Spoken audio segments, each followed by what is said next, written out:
and welcome to Portsmouth This Week. I'm your host, Conley Zani. This show is under the auspices of Rich Rayner, our Portsmouth Town Administrator. Together, Rich, myself, and the entire Portsmouth This Week team are on a mission to build community. We do that by bringing you accurate and timely information about the issues that concern you. We introduce you to the faces, the personalities, the leaders in this magical place in which we live.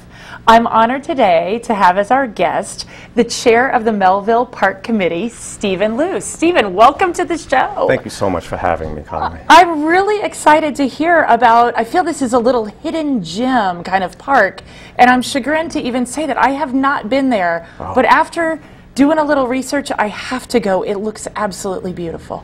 You really do need to, and that is something we hear quite often. So many local people who've lived here 50 years don't even know that it's there. Yes, I drive by, you know, on 114, and I see it off to the right, and I'm like, I need to stop.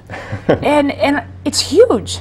It is. The Melville Recreation Area is really 153 acres that consists of 5 entities are there. There is the Melville Park. There is the newly named Newport RV Park, the former Melville Campground. Right. There's the dog park. That's been there a few years, a very great addition to the park, started by Bunny Miller a few years ago. Yes. And the Navy still has an acre or two, and the Department of Public Works uses a part of the park as well for all their refuse for trees and chippings and such. Yes. So you are the chair of this committee of citizens, concerned citizens, happy citizens, people that love nature. Yes. What's the committee like? What's the? Well, there's currently 8 of us on the committee now. You know, some people come and go throughout the years, and we're all volunteers. And we just have a passion for the park, for the history of it, for the animals, and for the trees. And we just want to spread the word about it, all the amenities that the park has to offer. And perhaps even ask for more volunteers to join our committee to help maintain the park. This is a great place to put a shout out for that, for sure. We have a hoping. lot of viewers that care about these kinds of things. So, so tell me more. You said there's 5 different things. Let's talk about each of them if you don't mind. Which one would you like to start with? Well, the main focus of us being here is about the Melville Park itself. Okay, let's focus there. So of the 153 acres, probably about 110 acres is Melville Park. So the majority of it is that? The majority of it is. Okay. Maybe about 35, 40 acres is the campground. Okay. And you have to pay to use the campground, but the park is free and open to all. It's open from dawn to dusk, 365 days a year. And it's really the only park on the island. This park is not only an asset for Portsmouth, but really for all of Aquinic Island. Yes. And it is the only public park on the island that has the amenities that it does, that has fresh water, has fishing, has a valley, has all the wild animals and the forest. Yeah. Other parks have a few things like that, but not all of that. Yeah, and this is really for kind of just steeping yourself in nature and observing and maybe doing a little fishing, but... Absolutely. That is the main focus of the park. There are beautiful walking trails that we on the committee do our best to maintain and keep open for people. Yeah. There are a lot of bird watchers who go there, a lot of wildlife, from deer down to little minks and muskrats, so there's quite a bit to see if you're into nature. Yeah, it sounds like it. Well, so how do you actually, where's the main entrance? So it's not off of 114, right? Kind of. That's where you start. So Bradford Road, which is the road right off of 114, right next to Melville School, across from what used to be Cindy's Cafe, but now Jack's Diner. Right, okay. So you take that road, Bradford, and you just follow it west as far as you could go. Okay, so going toward the water. Going toward the water. Okay. And then the only place to go from there is taking a right on Smith Road. It's right where the dog park is on Smith Road. But rather than stopping at the dog park, just continue down that road to the end, and there's a little parking area right there. All right, so you cannot miss it. You can't mess this up. No, you cannot. If you take those little bit of directions I gave, and you'll find it easily. It's actually now on Google. It was never on Google before, so I actually sent in a request to Google to put it on the Google Maps. So yeah, and it's right there. So now and you can see the trails and everything come up. So for the most part, yes, we're working on that. We do have a brochure that's kind of old, and we have a map. both of which you can find on Portsmouth's website, Town of Portsmouth website, both of which we're working on updating. But for the most part, they're definitely accurate enough for people to use for now. Yeah, well, I can't wait to go do a walk around there. So. Absolutely. Now, how long have you been involved? Well, I've been involved in one form or another since 1978, since it was given to the Town of Portsmouth from the federal government. Okay, well, tell me more about that. Like, that's interesting. Because of the Navy? Well, no, I grew up on Mill Lane. So Mill Lane is basically across the street from the park. Okay. So in 1978, I was 8 years old, and my friends and I started going down to the park. Oh, that was the hangout spot. And it still is for young people. It is. Do you get to do the same things you did when you were 8, or are there new rules? You know, it's mostly the same, I would say. Yeah. If the water is clear enough and has not been given an advisory of no swimming, which happens most summers, usually in August, September. But because of algae? Right, because of the blue-green algae. But if that is not present, then people can go and go in the water. People go out on boats and How fish. deep is it? Well, it depends. The Gray Pond, Thurston Gray Pond, which is right behind Melville School, and it's probably the pond most people are familiar with. That's the big one? That is one of the big ones. Okay. And, probably the one you're thinking of when you say the big one, and has a wooden fishing dock. And that pond is fairly shallow. Probably the deepest is about maybe 12, 15 feet. The lower pond, the pond closest to the bay, closest to the railroad tracks, that has some very, very deep parts to that. Oh, wow. And that also is stocked with fish as well. So there's roughly between 6 and 9 man-made ponds in this park. They're all fed by a brook that we recently named Mattapisetti Brook. Oh. I can talk about that in a minute. Yes, let's come back to that. But the two largest ponds, the upper pond, Thurston Gray Pond behind Melville, and the lower pond are the two that are stocked at least once a year, and some years 2 or even 3 times a year. Trout? Trout and even sometimes other fish. They did salmon and no way. They did, and I think a couple other different kinds of fish this past year as well. Now, are you choosing that? Like, I guess is that part of what the committee does? No, you arrange that? No, the Rhode Island DEM, Department of Environmental Management, they handle the stocking of the ponds, not only those ponds, but ponds throughout the state. So they choose. Who knew that? I did not know that. That's so interesting. Very good. Okay, well, very cool. So these are man-made ponds. They are. So after one of the ponds was created probably in the 19-teens, when the Bradford Coaling Station, which is where Melville Marina is now, used to have steamships, federal Navy steamships that would come and need coal, and they would need water as well. So the water for their steamships would come from one of the ponds that were created at that time, and the water was held in a water tower that is still there. So one of the main features of the park is this very tall standpipe water tower. Yeah, and I think I saw a picture of it. Is there some graffiti on it that you're on a mission to eradicate too? Well, thank you. Right. There has been graffiti in the park, mostly over the past few years. Growing up, really none of us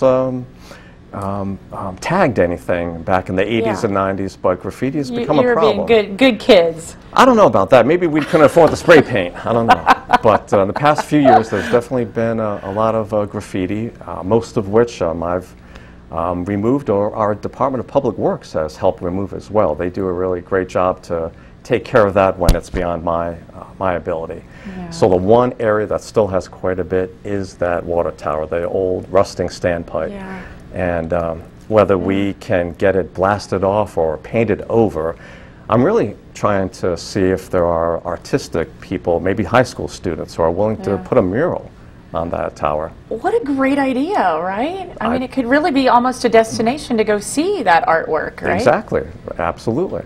Yeah, that's really neat. I know there's an outfit up in Providence too that takes street artists that do graffiti and they make beautiful murals. Like they've kind of gotten them to go from classic graffiti to making art. Well, after this show, please give me that information. I will. I will. That's really neat. We do need to get some people like that to do that. That'd be awesome. Yeah, yeah. So you said the DPW's part of all of this. So they've got a little section that they highly utilize, and then they're just helping take care of absolutely. Other Portsmouth elements. Department of Public Works have been outstanding. The best they can. They're very short-staffed. They're hiring right now if anyone is interested. But with the time that they are able to devote, they help remove fallen trees from the trails or cut back overgrowth. Yeah. And then you're in there yourself. Yes, I'm in there every week. Is it once a week? Is it every day? What's your? Every week's different. It depends on my own, schedule, of course. Yeah. Some weeks I might be there 3 or 4 times in the week. Some weeks I'm not there for an entire week, but it's probably on average once or twice a week, I would say. Well, you clearly care. So you said you got involved. Let's back up. I think I interrupted you. So you got. Let's tell the story again. You got involved. How then did you become part of the committee here and chair? Right. I was just basically a visitor from 1978 until 2015 or so. I think that's when I first joined the Melville Park Committee as a member of the committee. Yeah. And then one of the main reasons I joined at that time was because of some changes that were happening in the park. Many trees were taken down off of the lower dam, and I was curious about that and concerned about that and wondering... What was that about? Well, for 75 years or so, the trees had grown on the dam, and no one had done anything to remove them. So they were damaging the dam, kind of, maybe? I don't believe they were. A new dam safety inspector through the state of Rhode Island started to fine Portsmouth, started to give Portsmouth a notice of violation because he believed he could not properly inspect the dam. And so Portsmouth... he was fining us? Yes, right, notice of violation. I'm not sure how much money that was. Others within the town would know that. But it was enough to deal with the problem, I guess. It was enough to cause the town of Portsmouth to want to deal with that issue, and they went ahead and had all the trees removed. So it's a bit of a little drama there, maybe? I don't know. A little touchy subject for some people. Okay. But it's in the past now. It's happened. All the trees are now removed off of that lower dam, regardless of whether they really needed to be or not. Right. And we just have to go forward. Okay. When did that happen? So it was a few years ago. Okay. It's probably started around 2018, and they were gone by 2020, I believe. So 21. this is when you started getting involved? More involved than I had been in the past. Getting a little fired up. I love it. I love it. Yeah, I just had to, find out what was going on and see if there was anything I could do to, ameliorate that or even stop it outright. But and next thing you know, you're the chair of the committee. I know how that goes. You're like, how can I help? Right, I'm not. Like, can you lead us? Sometimes it's a bit of a burden, but it's fun. It really is, and I do it for those who can't do it themselves. To be honest with you. There are a lot of senior citizens who like to use the park and children, and it reminds me of when I was a kid, being able to access some of these areas in the park. For example, there is a very large boulder that is just so much fun if you're a kid to jump on top of this boulder and have a view of everything. It's cool. Just one of the I'm going tomorrow. Very good. I'm going to go tomorrow for sure. Absolutely. I recommend in the morning. Yes. Okay. Just so it's cool. Yeah. And perhaps bring bug spray at this time of year. Okay. If you stay on the trails, you'll probably be fine. If you're off the trail a little bit, there's always the possibility of ticks or mosquitoes. Okay. Now, how long, if I kind of wanted to go do a classic loop back there, I'm going to follow your directions, past the dog park, get all the way there, and what am I looking at? Is it a 20-minute? Is it 3 hours? What is it? It could be either or both. Oh. At the very bottom of Smith Road, we do have a bulletin board that does have a map with a QR code. So if you have a QR reader, you can pull up our town map, pull up the park map. That's also on the town website. And you can decide from there whether you go straight behind the bulletin board, where you'll see a beautiful little bridge and the brook. From the parking lot, it doesn't seem like a very inviting park, and I've heard people actually say that. Like we got to work on the entrance. We got to work on the entrance because something to draw in. Okay. Exactly, because the parking lot is a little basic, and heading down in the entrance to the bulletin board, it just doesn't seem that inviting. I actually heard a guest one time, as soon as he went down behind the bulletin board, down the stairs, he was just amazed. He was like, "Oh my word, it's gorgeous." It's gorgeous. I could not believe, I did not think there would be a brook right here and a bridge. Yeah. So if you want to see the most scenic areas, see the brook, see the waterfall, see the valley, see the lower pond, then you go to the left or go behind the bulletin board to go on our yellow and blue going left. trails. Stay left. Stay left or go straight behind the bulletin board. And then we have another section that has a couple other trails, also depending on what you're interested in. If you go right. If you go right, there is our green trail, which will take you, it's a north-south trail, which takes you all along the brook. Okay. And you get to see several of those. That's got to be beautiful. It is. That is a very beautiful trail to go on. Yeah. We don't have it connected to another trail yet, so it's kind of a one-way. You got to turn around and walk back, but it's all still about beautiful. Connecting the trails, isn't it? It is. I'm part of the board of the Aquinic Land Trust, and we're always talking about how do we connect these trails, because we've got trails everywhere, yet many of them don't connect, and that's just part of a bigger, got to have a bigger, broader vision and everything. Right. It just takes more work. We just need more people, more volunteers to help us map out a new trail, to help us clear it. Steward the land, and help maintain all it. of that good stuff. That's right. Absolutely. So let's talk about this brook. You said it's just recently been renamed or named, or? Right. So this brook has been there for centuries, if not millennia, probably since the glaciers melted. We can look at old maps from the 1700s that show it. It's there. And it's there. And as far as we know, it never had a name, which seems unfortunate. You know, most and strange, maybe and even. Strange. I mean, most bodies of water have names. We have Founder's Brook, we have Barker Brook, we have Lawton Brook, but this is one of the brooks that up to now was not named. So our committee was looking into it and investigating possible names, and I came across the will of Adam Mott Sr. And so there's Mott Road back there too, right? Right, Mott Farm Road is what we call the connection that goes from West Main Road all the way to the bay. Oh, It used to be open back in the 80s for people to drive down. It was quite a mess, very, very muddy. Like it's rugged. It was very rugged is the right word. and muddy. Now it's still a dirt road, but it's been fixed up and smoothed over, mostly by past Melville Park Committee members and their efforts. Yeah. And the Mott Farm is adjacent to that, adjacent to Melville Park, just north of it.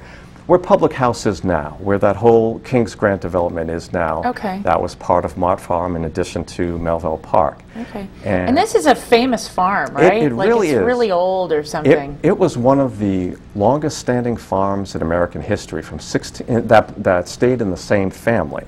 So the Mott family owned this farm from 1640 until 1895. 250 years. 250, there you go. And multiple generations. Right, exactly. And, that's cool. And when the first English settler, Adam Mott Sr., was first granted that land in 1640, he passed away in 1661, and in his will, he named his land Mattaporsetti. When he's talking about giving to his wife, Sarah Mott, his land and house, he mentioned that the name of his property, his estate, was Mattaporsetti. Oh, that's beautiful. It really is, and there must be a meaning. So through investigation, it's my understanding that it's a derivative, a variant spelling of the name Mattapoisett, that it's an indigenous name. Okay. And the two are so similar, and assuming they are the same name, Mattapoisett means a creek that is unfavorable to the passage of canoes, and Mattapoisett, which is true for this brook. And don't get your canoe. Right? And it also means a great resting place, or a nice resting place. So because both definitions fit, because we wanted to get a name that honored both the first English settlers and the indigenous people that had been there for centuries, we thought it'd be a great name, and the town council agreed. Okay, so you had to take it in front of the town council and make that suggestion. Yes, on July 10th, the council agreed to officially name the brook the Mattapisetti Brook. And now we just got to come up with a sign, install a sign. Okay, yes. Yeah, well, part of that beautification, right? Like to draw people in. That's really, really neat, and congratulations on that. Oh, thank you. Yeah. So you mentioned if I go down there, I'm going to go over some fun bridges and waterfalls, and I'm assuming there have been, or maybe still are, some volunteer forces that come and build these kinds of things. Yes, great point. Yeah. So a lot of the bridges were built by Eagle Scouts over the years. That makes sense, right? So the Eagle Scouts, I think once a year, have to do a project, and some of the troops throughout the years have elected to help us in the park, and usually to help create little bridges, little boardwalks over wet areas. Yeah. Just recently, the most recent one I think was 2 years ago, year and a half ago, and it was the Girl Scouts, Girl Scout troop. I believe it's 780. Yeah. I think it's Daniela Abbott's troop, if I recall. And they did an amazing job of having 3 benches installed. And they're just beautiful benches, and they're vandal-proof, and so they provide a nice respite, a rest for people as they're walking through. As you admire the brook with the name that means that, right? It's all, it's all just perfect, it right? all comes together. No, that's really amazing. And I mean, again, you get back to volunteerism to take care of this park. And I know part of the reason you wanted to come on this show is just to say, hey, everybody, we need help, right? Right, that we could use volunteers. A few people have shown interest, a few local residents, in helping out in the park. But unless you're part of the committee, it's difficult. It's difficult because I had to get a waiver of liability, so the town isn't liable if someone were to get hurt in the park. And it makes it more difficult to have a volunteer who's not on the committee. So if anyone wants to help with the park, what I would ask and suggest is to please join the committee. It's so simple. How do you do that? Very simple. The application is on the town website, but also you can just go in person to the town clerk's office to get an application and fill it out and submit it right there. And I'm assuming the application is not a big... No. Right? It's I like parks. I would like to help. That's it. Your name and I like parks, and I can't see why the town council would not approve it. They would approve it. Right. That would be almost comical if you were not approved to help, right? Right. Okay, well, that sounds pretty easy. And then when does this committee meet? And what do you guys, so when do you meet, and then what do you talk about? We meet once a month. It's the first Wednesday of each month. So we just had our August meeting just a couple days ago. Okay. We meet at 6 p.m. And currently we're meeting in the Leonard Brown House. Oh, that's beautiful. Basically because the park is under the Recreation Department, and the Recreation Director, Wendy Bulk, has her office there. Yeah. And it's just a convenient location. It's air conditioned. Yeah. It's certainly good in the wintertime. A few of the past summers we were meeting in the park itself, outside. But it doesn't always work. Sometimes it's too hot or rainy or humid. So. Sure, yeah. So Leonard Brown House has been a really good meeting spot for the past year, and I think we'll keep meeting there, going forward. That's awesome. So your meetings, like, what's a typical meeting look like? Like, what are you visioning and strategizing about, or? For the most part, it's a review of past efforts. And it's also creating perhaps new efforts. Some things are ongoing and continuous. So for the past few years, we've been trying to find a way to alleviate the cyanobacteria. That's the blue-green algae. Right, which is shutting down the swimming toward the end of the summer. Not just swimming, but fishing. Oh, and right. You shouldn't let your dogs go in the pond when that advisory is in effect. So is that right now? So here we are at the beginning of August. Are we already in that zone of no? We are for the upper pond, First and Gray Pond behind Melville School. Okay. The DEM just in the past week put a sign prohibiting swimming, fishing, kayaking. Are there picketers out there? There are not. No. The lower pond, as far as we know, is still okay. That the DEM has not put an advisory on that yet. So that's one of the efforts we've been trying for years to find a good solution to that. There are several ways of dealing with it, but we're still working on it. Yeah. Another thing we've been working on the past couple years is to get a grant to put a bridge over the waterfall, a pedestrian bridge for people to walk easily from one section to another rather than going all the way around. Okay. We were granted, approved for a grant up to $40,000.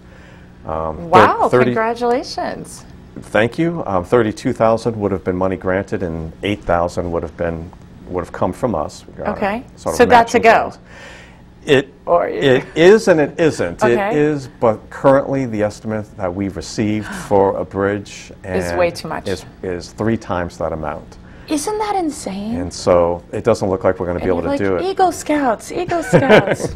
No, I know, I'm teasing. It's just, no, at this point that would be the best option. You got to be safe. You got to be safe and do it right. But I can't.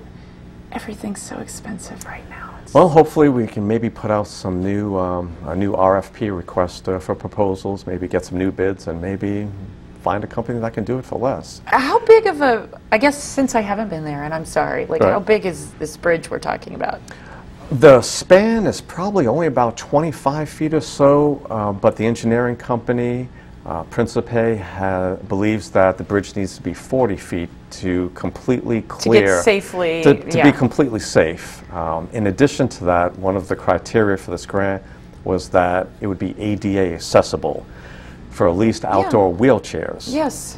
Which would require a lot of work grading from one area of the bridge up to the next trail, just because of the change in elevation. So that also is where a lot of the expense is coming from as well. So it may not be a project we're going to be able to do. All right, but that kind of thing's so important. Are the trails, do you feel like portions of the trails are ADA accessible? Or absolutely. For an outdoor wheelchair, absolutely. The,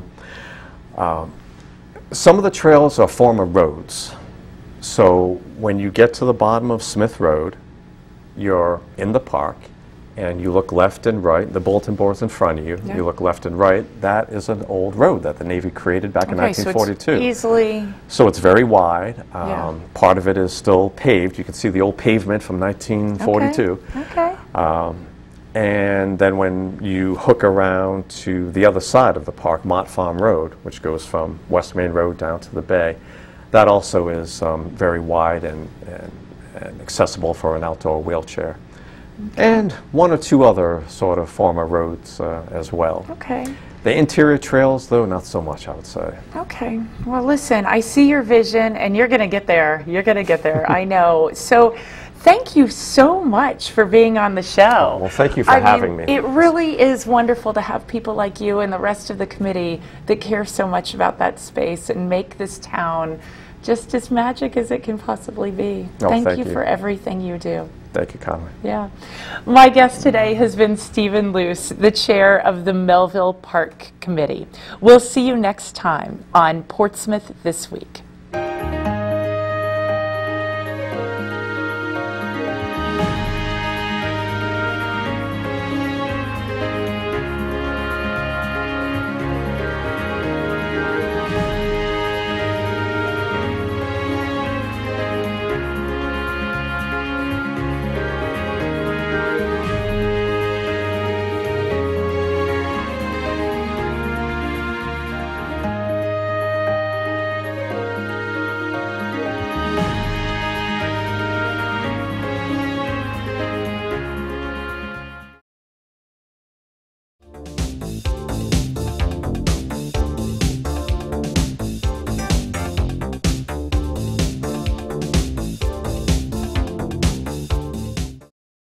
You are invited to celebrate the anniversary of Glynn Manor House on Wednesday, August 16th from 5 to 8 p.m. Enjoy live music by local favorite Deja Vu. Food trucks will be on site. Think Mexican, pizza, and Ben & Jerry's. Or bring your own picnic. A short talk on the history of Glynn Manor House will be presented by town historian Jim Garman. You can tour the first floor rooms and imagine life in the 1920s, or wander the grounds and admire the beautiful landscaping and views of the Sakonnet. Bring your own chairs or blankets, but please leave your pets at home. If rain threatens, the event may have to be postponed. Check Facebook under Portsmouth Historical Society. Rain date will be later in the fall. This family-friendly event is brought to you by the Friends of Glen Manor, the Portsmouth Historical Society, and Russell Morin Catering and Events. Thank you, and see you there.